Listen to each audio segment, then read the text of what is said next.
Assalamualaikum dan salam sejahtera. Bertemu sekali lagi tuan-tuan dan puan-puan. Tuan-tuan dan puan-puan berada dalam kursus teknologi fertigasi tanaman cili merah, ya. Dan kita sekarang berada di dalam modul kedua berkaitan dengan penyediaan semaian.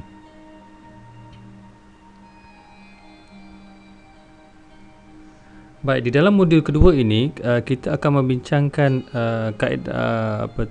berkaitan dengan pemilihan benih, peralatan semaian yang akan digunakan dalam proses untuk menyemai, bagaimana kita boleh menyediakan benih sebelum kita semai, dan juga kaedah menyemai yang sesuai, dan juga akhirnya adalah pengurusan semaian.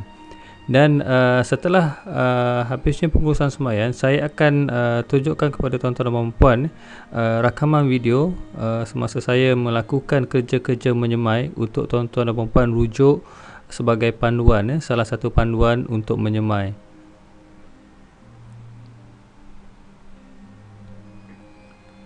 Baik, berkaitan dengan pemilihan benih, untuk tuan-tuan dan puan-puan memilih jenis-jenis benih yang hendak diusahakan, pertamanya tuan-tuan dan puan-puan perlu mengetahui mengenai tanaman tersebut. Sekiranya tuan-tuan dan puan-puan ingin mengusahakan tanaman cili, tuan-tuan dan puan-puan perlu memahirkan, perlu mempunyai pengetahuan tentang penanaman cili, baja, penanaman, penjagaan penyakit, pengurusan dan sebagainya. Begitu juga dengan tanaman-tanaman lain seperti terung. Juga tuan-tuan dan puan perlu mendapatkan sedikit maklumat berkaitan dengan terung, timun, tomato, dan sebagainya. Jadi dalam kes ini, selain daripada kerja-kerja ataupun selain daripada projek berskala komersial, sekiranya tuan-tuan ingin melaksanakan ataupun ingin menjalankan uji kaji berbentuk mungkin melaksanakan tanaman fertigasi berskala kecil dengan bilangan antara 20 ke 100 polybag atas dasar untuk belajar mengenali tanaman tersebut, dan saya rasa boleh terus melaksanakannya dulu, kerana tujuan tuan-tuan dan puan adalah untuk belajar mengenali pokok, tapi bukannya untuk berskala besar. Mungkin pada masa yang sama, sambil belajar mengenali pokok tersebut, tuan-tuan dan puan perlu juga mendapatkan informasi ataupun maklumat daripada sama ada internet, buku-buku merujuk kepada Jabatan Pertanian ataupun pengusaha-pengusaha lain yang telah menanam tanaman tersebut. Mungkin kita boleh berkongsi maklumat berkaitan penyakit terutamanya. Yang pentingnya adalah pengurusan penyakit. Berkaitan dengan baja tu, kebanyakan kita boleh standardkan penggunaan baja, sama ada menggunakan baja organik, baja kompaun kimia ataupun baja fertigasi. Baik, sekiranya tuan-tuan dan puan-puan telah membuat keputusan untuk memilih sesuatu jenis tanaman ataupun sayuran, antara kaedah pemilihan benih adalah penggunaan F1 hybrid, sejenis benih yang telah diformulasikan. Ianya merupakan hasil kacukan pertama daripada dua baka tanaman yang terpilih. Dalam kes ini, kalau kita perhatikan, kalau tuan-tuan dan puan biasa memerhatikan pasaran, permintaan pasaran bagi tanaman cili, harga bagi cili kulai dan cili minyak ataupun cili lain adalah sedikit berbeza, yang mana harganya lebih tinggi kepada cili kulai tempatan, tetapi bagi bagi cili minyak ataupun cili lain, harganya adalah lebih rendah. Kenapa? Kerana terdapat ciri-ciri utama ataupun antaranya kepedasan, rupa bentuk yang menyebabkan harganya lebih tinggi.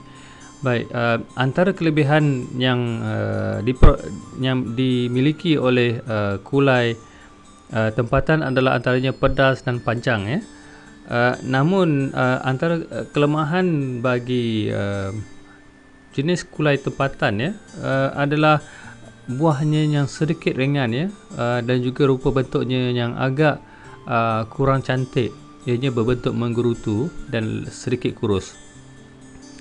Dan apa yang berlaku bagi pengusaha-pengusaha yang mengusahakan ataupun menghasilkan benih-benih yang bermutu untuk dijual kepada pengusaha-pengusaha tanaman, mereka akan mengambil baka utama iaitu kulai tempatan, ya, yang mempunyai ciri-ciri tertentu dan dikacukkan dengan ciri-ciri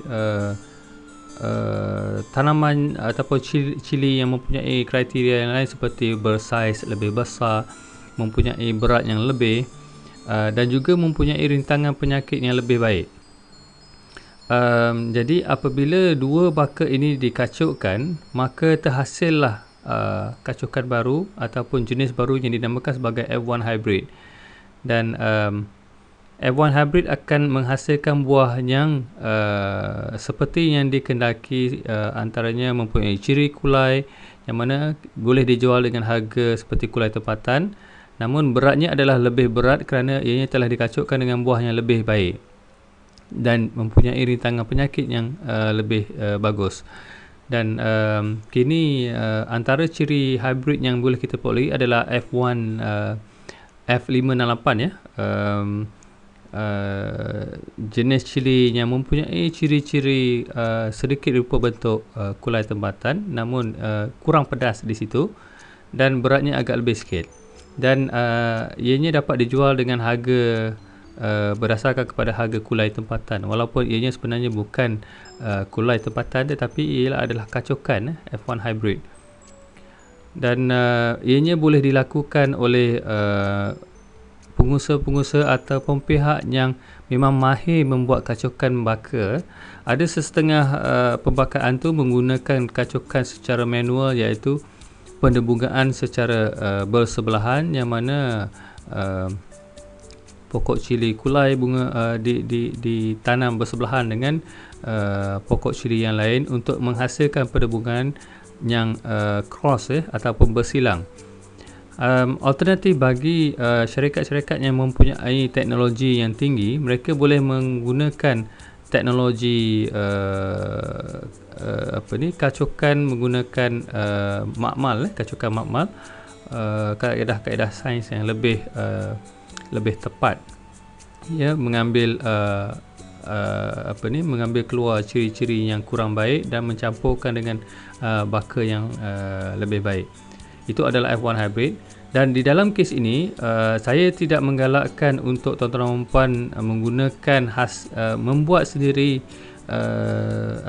benih daripada baka hybrid, kerana benih daripada baka hybrid setelah beberapa kali tuan-tuan gunakan daripada baka yang terhasil daripada baka F1 hybrid tersebut, ianya akan lama kelamaan akan bertukar kepada origin baka asalnya, ya. Dan akhirnya akan terhasillah pula pokok yang susah untuk susah untuk melawan penyakit dan juga mempunyai ciri ataupun berat yang kurang. Jadi sebaiknya tuan-tuan dan puan dapatkan baka hybrid terus, boleh beli terus daripada kedai-kedai yang menjual benih-benih pertanian. Untuk F1 568 ni harganya antara RM25 ke RM30 bagi 10 kilogram, bagi 10 gram, dengan bilangan biji antara 1000 ke 1200 butir biji cili, ya. Jadi saya rasa dengan harganya adalah berbaloi lah daripada kita nak buat sendiri, kerana proses untuk buat sendiri adalah sangat sangat teliti, dengan tuan-tuan dan puan perlu mengelakkan daripada jangkitan kulat dan sebagainya. Manakala precision seed pula adalah F1 hybrid, yang mana ianya telah diberikan jaminan oleh pihak pengeluar dengan jaminan bebas penyakit daripada beberapa jangkitan kulat serta penyakit. Dan precision seed ni kebanyakannya digunakan oleh syarikat-syarikat korporat yang besar yang mengeluarkan hasil yang sangat baik, ya. Dan penggunaan itu adalah melibatkan kos yang tinggi. Jadi bagi pengusaha-pengusaha yang biasa dan kecil, sebaiknya menggunakan F1 hybrid. Dan bukan sahaja F568 yang terdapat di pasaran, banyak lagi hybrid-hybrid lain yang berada di pasaran 223 669 dan banyak lagi jenis hybrid. Tuan-tuan dan puan-puan boleh merujuk kepada kedai-kedai pertanian untuk mendapatkan benih-benih terkini yang mempunyai beberapa rintangan penyakit yang lain. Namun apa yang saya galakkan di sini, tuan-tuan sebelum memilih jenis-jenis yang baru, sebaiknya dapatkan pengesahan ataupun dapatkan kepastian mengenai permintaan.